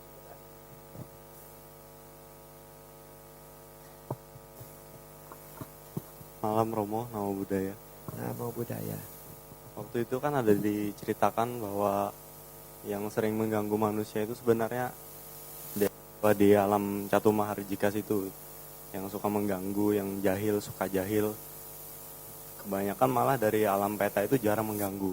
Yang jadi pertanyaan saya, mengapa dewa-dewa itu mengganggu para manusia ini? Sedangkan kan di alam dewa itu alam yang bahagia semua. Bukankah mereka itu malah membuat karma buruk lagi? Itu saja. Kenapa para dewa suka mengganggu manusia? Saya mau tanya kamu. Mungkin kamu anak baik jadi lain kelakuannya. Ada kelanya begini, ada anak kecil digendong mamanya, kamu di belakang, anak itu lihat ke belakang, lihat kamu. Kamu lilatan lidah atau kerjain dia. Pernah lakukan itu atau tidak? Pernah? Kok sama dengan saya aja? Ya kita kan sudah ngerti itu tidak baik, kenapa kita lakukan? Jahil gitu kan. Nah begini, kenapa dewa masih jahil begitu? Sebab di dunia ini banyak dewa goblok. Nah, jangan tertawa, logikanya jelas. Dan dulu saya sudah kasih contoh. Kalau ada 2 orang, si A dan si B, dua-dua kaya. Tapi si A pinter, namun pelit. Lalu si B bodoh tapi baik hati. Kalau dua-dua mati, yang lahir ke surga jadi dewa siapa? Si pintar atau si bodoh? Nah itulah dia jadi dewa, bodoh ya. Terbawa dengan kelakuannya yang dulu, tapi bodoh. Gitu. Jadi jangan heran kalau dia jahil. Kita aja sudah terdidik, sudah lebih dewasa. Lihat anak orang ngadap kita, kita pelototan mata kita. Begitu dia nangis, mamanya lihat ke belakang, kita pura-pura buang muka. Loh, kok kamu tertawa? Pernah bikin juga toh? Ternyata itu penyakit turunan kita rupanya. Nah, sama jahil. Tapi sesungguhnya, ya itu tadi, dewa-dewa juga muncul begitu. Apakah dia memang mengganggu? Kita saja yang tidak suka karena sudah salah didik, karena takut. Coba kalau dididik cara Buddhis, kalau ketemu dewa tenang-tenang aja lah. Bilang aja, kok kamu ganteng, kenapa kamu lahir ganteng begini? Tanya, kok cantik, kenapa lahir jadi cantik? Tanya sama mereka. Tapi karena sudah dididik salah, maka kita takut. Begitu lagi tidur sendiri di kamar, tahu-tahu ada yang berdiri di samping atau duduk di samping kita. Rambut panjang pakai baju putih. Langsung dia berbisik, di sini ada hantu. Hantu apa? Sundel bolong. Oh, ngeri. Ya itu karena salah didik. Karena kalau gaya Amerika atau Eropa, anak-anak tidak dibikin takut. Kalau lewat rumah tua, haunted house, papanya cerita, rumah itu terkenal banyak hantunya. Dan mereka bisa kelihatan. Ledakannya tidak kelihatan, tapi pintu itu terbuka. Atau tahu-tahu benda-benda bergerak-gerak. Karena mereka mainin. Jadi si papa bercerita seperti mengagumi sesuatu. Tidak bikin takut. Jadi si anak bilang apa? Papa, kalau begitu, kalau sudah jamnya mereka mau muncul, kita datang jepret aja ya. Kita bawa tustel, kita jepret-jepret. Kalau mereka itu bisa bikin ribut, kita rekam aja suaranya. Tapi kalau anak Indonesia, boro-boro mau cerita begitu. Paling-paling serem, Pak. Oh iya serem. Papanya juga bikin takut. Konyol banget. Kita salah didik. Sebab itu saya harapkan kepada calon-calon yang menjadi mama-mama ini. Kalau nanti sudah punya anak, lalu Anda lagi keasikan di sore hari menjelang malam atau sampai malam nonton sinetron, jangan terlalu malas. Dalam artian bahwa kalau anak lagi main pas dia keluar, jangan bikin takut, bilang aja apa adanya. Nak, jangan main di situ. Mama lagi asik nonton. Kalau kamu main situ, mama berdiri, nanti ceritanya nggak nyambung. Nah, kalau kamu main situ gelap, mama nggak lihat apa yang terjadi dengan kamu nanti. Jadi main di sini supaya mama bisa lihat. Tapi jangan bikin takut. Jangan main di situ gelap. Nanti di situ ada kucing, dia garuk kamu, dia terkam kamu. Anak itu bilang, "Ma, nggak ada kucingnya sini, nggak ada." Nah, tahu-tahu si mama bikin apa? Meong, wow, dia lari si anak. Mama, ada kucing. Nah, itulah mama bilang, jangan main di situ. Jadi anak sudah mulai diajar bohong, tipuin. Tidak fair. Anak sendiri yang disayang-sayang ditipu-tipu, kan lucu. Bilang apa adanya. Nah, begitulah kita mengajar. Dan jangan perbiasakan anak itu manja. Contoh bikin manja anak. Karena terlalu sayang, konyol. Anak lagi main. Tahu-tahu dia jatuh. Kita sudah lihat kalau saya, anak jatuh saya lihat cepat. Saya lagi baca. Tapi kalau dia jatuh lalu berdiri gini-gini aja tangannya. Wah, korannya itu saya tutup muka saya. Nah, nanti si anak itu datang. Pak. Kenapa? Nggak ada cerita mau bikin manja. Kenapa? Jatuh di situ.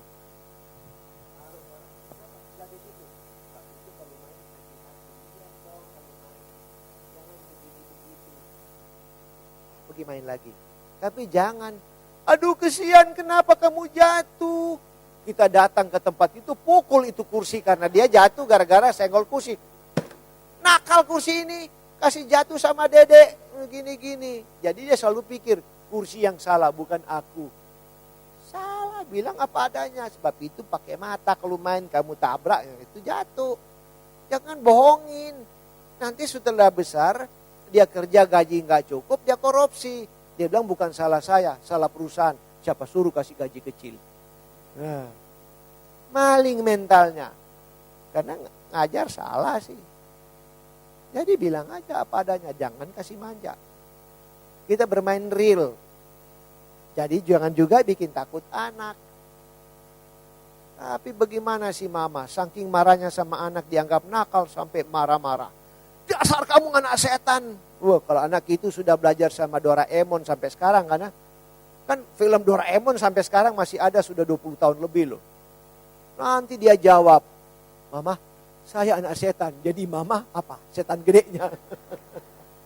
Celaka kita nanti. Anak udah pinter belajar Doraemon kan jawabannya cepat. Jadi ajar anak itu dengan wajar. Dan kita belajar memang musawadah wera manisika padang sama diami. Itu latihan yang harus kita lakukan. Bukan ngaco-ngaco begitu. Bagaimana? Nah begini dah, ini tambahkan aja.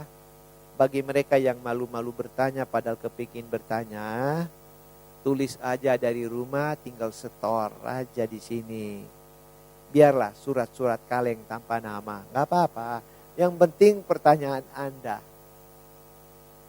Karena ada kalanya saya tidak sempat terangkan, ternyata itu Anda butuhkan. Nah, di pertanyaan itu keluar. Ya, begitu aja. Berhubung waktu yang terbatas, maka sesi tanya jawab kami akhiri sampai di sini. Apabila masih ada pertanyaan, dapat ditanyakan di lain kesempatan. Terima kasih.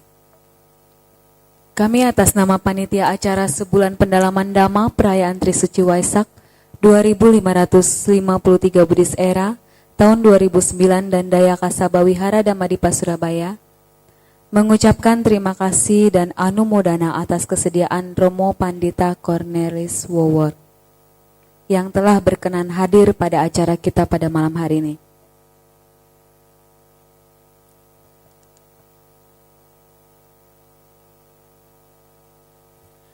Selanjutnya tibalah saatnya bagi kita untuk menanam satu kebajikan lagi dengan melakukan dana paramita.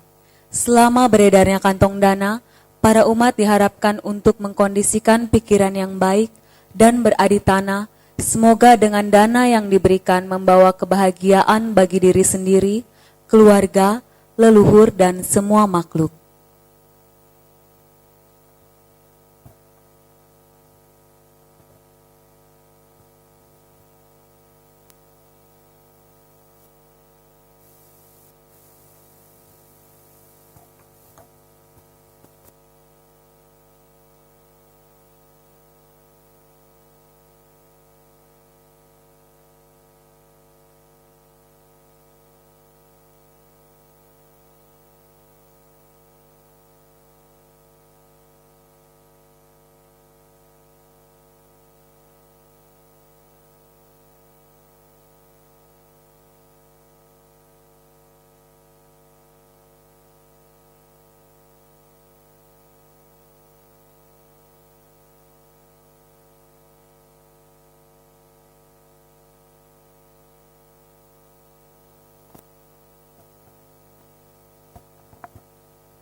Anumodana atas dana paramita yang telah diberikan, semoga membawa kebahagiaan bagi semua makhluk dan dapat memberikan manfaat bagi perkembangan Buddha Dhamma. Untuk selanjutnya ada beberapa pengumuman. Sapi sata bhavantu sukhitata. Semoga semua makhluk hidup berbahagia. Sadu, sadu, sadu. Demikianlah keseluruhan rangkaian acara sebulan pendalaman Dhamma Perayaan Trisuci Waisak 2553 Buddhis Era tahun 2009 pada hari ini. Terima kasih atas kehadiran Bapak, Ibu, dan saudara-saudari sedama sekalian. Kami nantikan kehadiran Anda yang selanjutnya. Semoga Anda berbahagia, semoga semua makhluk hidup berbahagia. Selamat malam dan Namo Buddhaya. Namo Buddhaya.